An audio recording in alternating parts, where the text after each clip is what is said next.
With DragonCon being only about 3 weeks away, I thought I'd make another video. This one is going to be more about actual fun activities at DragonCon. Last week I made a video about tips on DragonCon, especially if you're a newbie. Go watch that if you haven't. Number one, first fun thing I do at DragonCon every year, I've done it for many years now, is take a self-guided tour of DragonCon. I know it sounds simple, but this is what me and my group do every single year.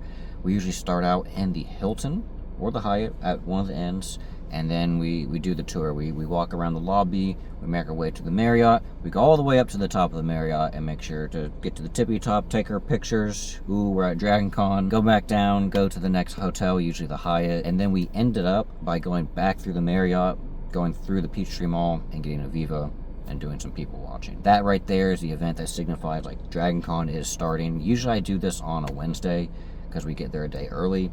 It's a little bit better on Wednesdays, I feel like, because it's less crowded. There's still, you can tell there's people walking around who are DragonCon attendees, but it's not as crazy as it's going to be. Number two, a fun thing to do at DragonCon is go to a ribbon meetup. You're going to find these events on Facebook. There's all kinds of ribbon meetups for all kinds of different sects. Sometimes there's just a big general ribbon meetup. Sometimes it's for a specific kind of ribbons for a certain nerdy sect. Badge ribbons have really exploded in popularity over the past 4 or 5 years or so. When I first started going, I'm sure people had them, but they really weren't like a big deal. Rounds, you know, that like 2018 to 2022 era, it really just exploded. Number three, fun thing to do at DragonCon is DragonCon pie. No, I do not mean the circles of baked goodness with fruit in them. I know it sounds like that. I'm talking about booze. DragonCon pie is something that's been around for, I don't even know how long. It's essentially flavored moonshine made by other con attendees. And I'll be honest, I haven't participated in the past few years, so I don't know if there's a group this year working on it. But in the past few years, there have been pie contests where people enter in their own homemade pie. It could be any flavor: apple, orange, unicorn farts, I don't know. There's all kinds of flavors. I've been to a couple of events in the past, and they're fun.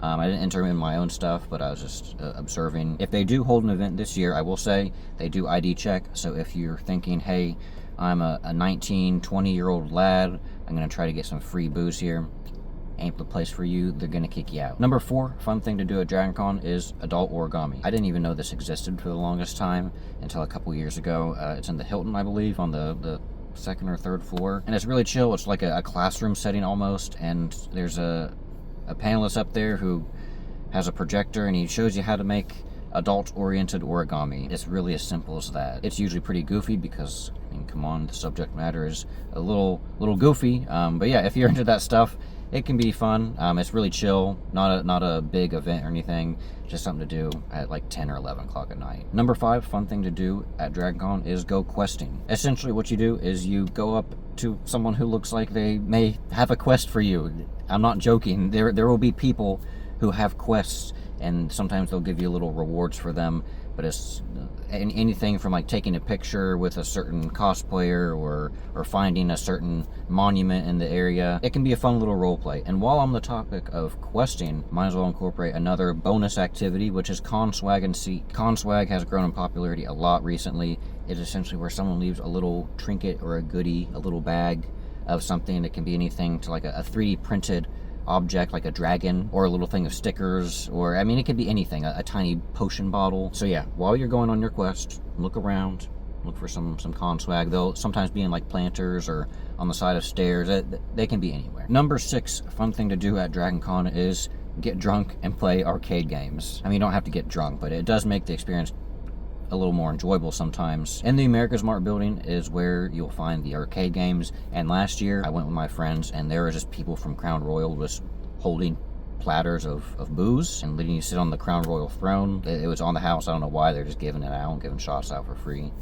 And we were playing Mortal Kombat and weird Japanese dancing rhythm games that I had no idea how to play. But it's a lot of fun. Also, I make this mistake every year when I go to the arcade. They have like a little booth set up for like snacks and stuff, popcorn and pretzels, and every time I think, I just want a hot, yummy pretzel with some nasty cheese, and I buy the pretzel, and it's stupid expensive, and I dip it in the cheese, and it's like a rock, because I go there in the evenings, and that pretzel has been baking in that little heater all day long. I do it every year. Don't get the rock pretzel. I mean, it's not worth. Number seven, fun things to do at DragonCon would be joining a cult. I know your parents probably warned you against doing this, but joining a cult at DragonCon is pretty fun. A number of cults have popped up and fallen over the years. The big ones right now, if you've been going to the con for past 7 to 10 years, you probably know about the Marriott carpet. The Marriott had this horrendously beautiful carpet pattern about a decade ago, and they got rid of it, and people didn't like that because it was a legendary. So now people have obtained cuts of the carpet and made costumes centered around the color palettes and symbols on the carpet. There's also the Cult of John, which is basically a cardboard cutout of FedEx John, who is a cardboard cutout in one of the sky bridges, and he was decorated one year, and it just kind of caught on. Looks like a drunken pirate by the end of it, with things drawn all over his face and beads, and thus the Cult of John was born. There's also the Cult of the Blue Postcard. This one's dying out because people are forgetting, as sad as it is. Back in the day, really not that long ago, you wouldn't have a QR code on your phone for your ticket. DragonCon would mail you a blue postcard, and you would have to bring this blue postcard. That was your lifeline. That was your ticket. That's what you redeemed for your badge. Now it's nice because you can just pull up a QR code from your email. But back then, we had to remember to bring our blue card. Anyway, on Wednesday night before the con, there's a big meetup in the basement of the Marriott, and it's just a big celebration of culty things. You can get your picture taken with the Marriott carpet.